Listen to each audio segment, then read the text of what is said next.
Can Ghana's new president remind the West they are dealing with a strong leader and not a puppet? John Mahama's victory isn't just about Ghana, it's about something much bigger. If you think Africa is just going to sit back and let the West call all the shots, think again. Ghana's shift under Mahama's leadership is like a massive thunderclap signaling the end of an era where Africa plays second fiddle to Western interests. This isn't just about Ghana's foreign policy. It's about Africa rejecting centuries of exploitation and taking its seat at the global table. But what is Mahama doing differently? Let's find out.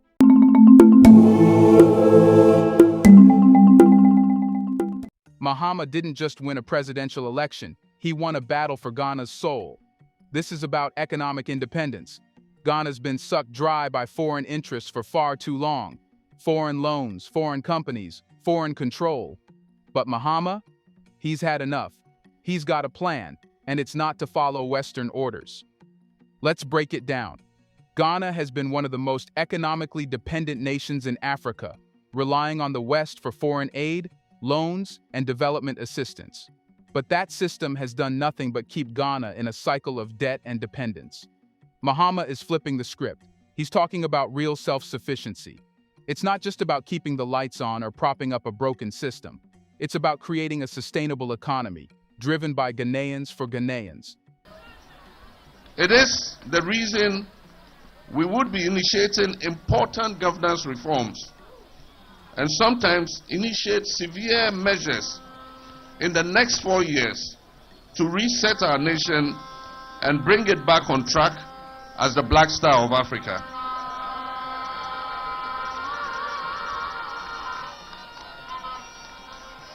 The journey is not going to be easy, my brothers and sisters, because the outgoing government has plunged our dear nation into an abyss. However, we are determined to work together with you to build the Ghana we want. And I am certain that we shall win the battle. We intend to work together to restore the shattered confidence in our politics and governance system. This is about building a country that doesn't rely on foreign handouts, but stands on its own 2 feet. Ghana can't thrive if it's constantly looking to the West for solutions. And Mahama knows this. He's got a vision for homegrown solutions, empowering local industries, cutting out the middleman, and putting Ghanaian businesses in the driver's seat. He's aiming to boost agriculture, improve infrastructure, and invest in education and technology. But here's the kicker. He's not doing it for Ghana alone. Mahama's leadership is a blueprint for other African nations to follow. It's time to stop begging the West for help and start making things happen at home. But how does Mahama intend to do this without falling into the same trap of relying on Western investment? How does Ghana forge ahead without foreign influence? The answer is simple: unity. It's not just about one country, it's about building an empire, and Ghana is leading the charge. Ghana isn't in this fight alone. For decades, the nation has been fighting alongside other African countries that share the same vision: a united Africa, free from foreign dominance. Mahama's vision is clear. Africa has to stop depending on the West for everything. From Mali to Burkina Faso, countries are finding common ground in resisting neo-imperialism. And guess who's leading the charge? You guessed it, Ghana. The power of this collaboration cannot be overstated. The African Union AU and ECOWAS have always played vital roles in maintaining regional peace and promoting economic cooperation. But under Mahama's leadership, Ghana is poised to take a more prominent role in shaping the continent's destiny. The focus is no longer on appeasing Western powers. It's about building African solidarity. Ghana has always been a strategic player in West Africa, but Mahama is taking it to the next level. His leadership is about more than just diplomatic visits and trade deals. It's about building a network of mutual support. Think of it like a family. When one country in Africa wins, all of Africa wins. Mahama is setting the stage for a future where African nations stand united against the forces of neo-colonialism, working together for mutual benefit. His collaboration with countries like Mali and Burkina Faso isn't just about economic growth. It's about creating a solid front against Western interference. But what can be done? Ghana gave practical examples. Ghana just dropped the mic and said, "We're done with foreign military bases." The US thought they could just keep their troops stationed in Africa, using the continent as a chessboard for their own game. But guess what? Ghana said, not anymore. Ghana decided to close all US military bases.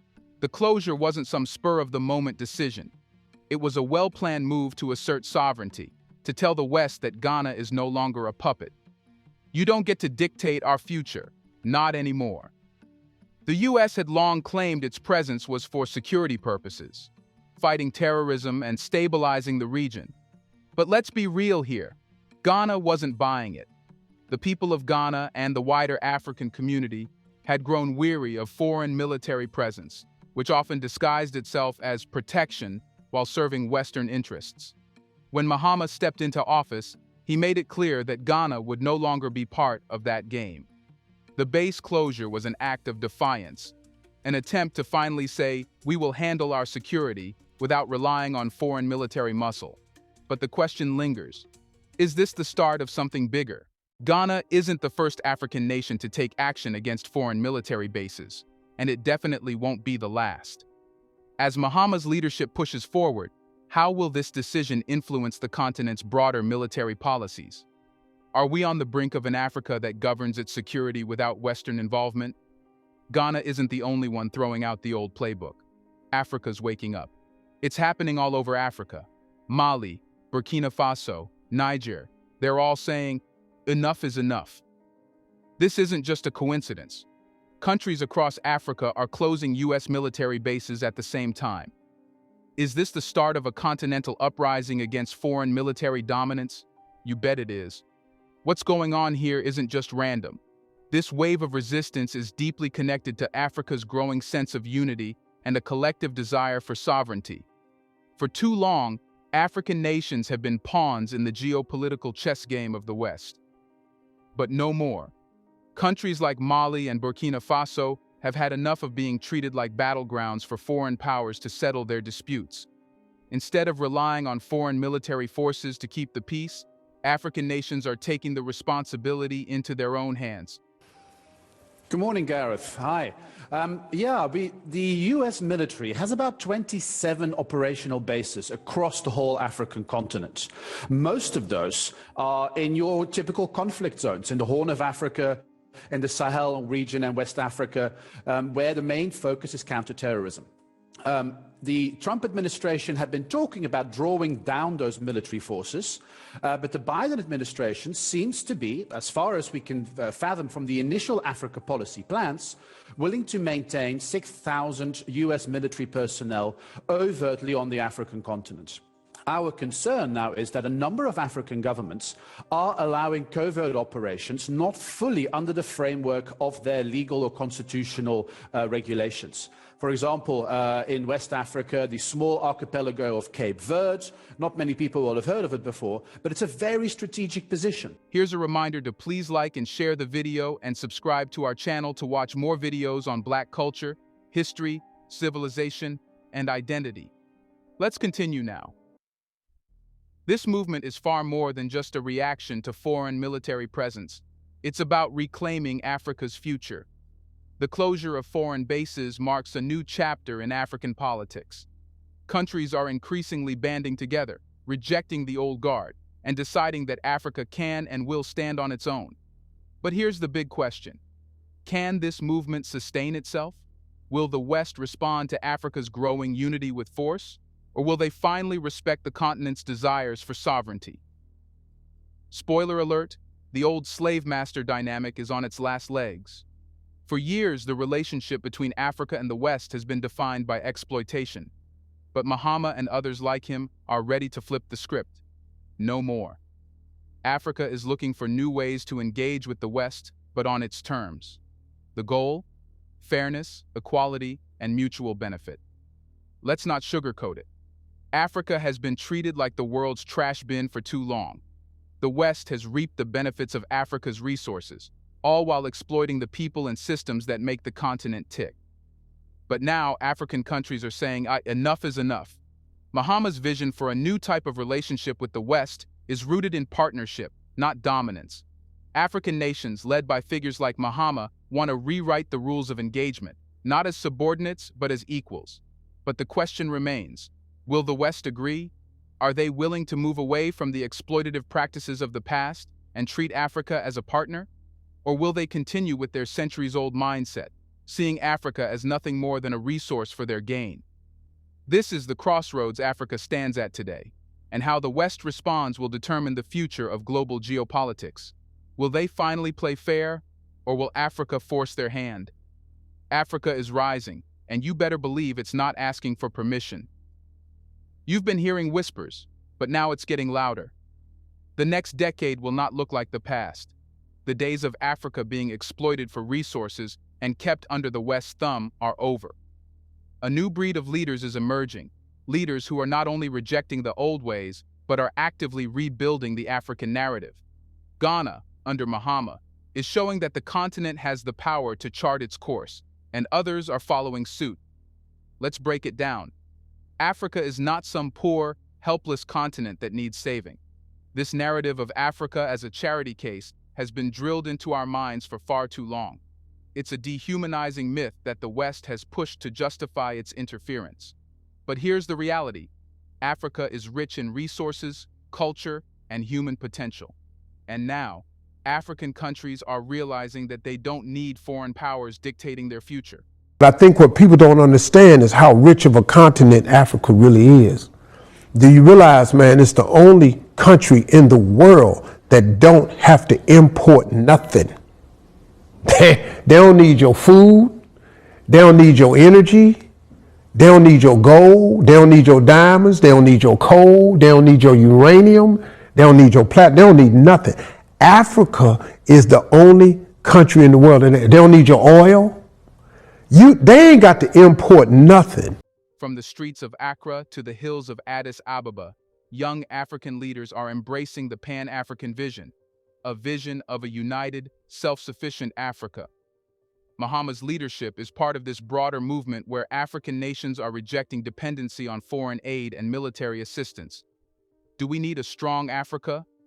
The world isn't ready for what's coming. An independent, confident Africa is about to rewrite the global rulebook. Africa is not some afterthought in the global power equation anymore. For far too long, the West has dominated the global stage, with Africa cast as a passive player, often dictated to, exploited, and marginalized. But that's changing. Africa is stepping into its power, bold, unapologetic, and ready to claim its place at the table. With its vast natural resources, strategic geopolitical position, and an economy that's growing faster than most of the world's, Africa is poised to be the next global powerhouse. And guess what? The world needs more powerful nations. In a world where the West has dominated for centuries, the balance of power is about to shift. The world cannot continue to be run by a few select powers, while the rest of humanity is sidelined. The West, which has long held the reins of global politics and economics, is no longer the undisputed leader. This new era is about multipolarity, an equal distribution of power, where multiple regions, including Africa, will rise to prominence. And that's exactly what's happening now. Africa, with its young population, resource wealth, and growing influence, will no longer be left out of the conversation. You might be thinking, what can Africa offer? It's a fair question, considering the decades of economic exploitation. Africa is sitting on a gold mine. The continent is rich in natural resources, some of which are not just important for the future, but critical for the world's survival.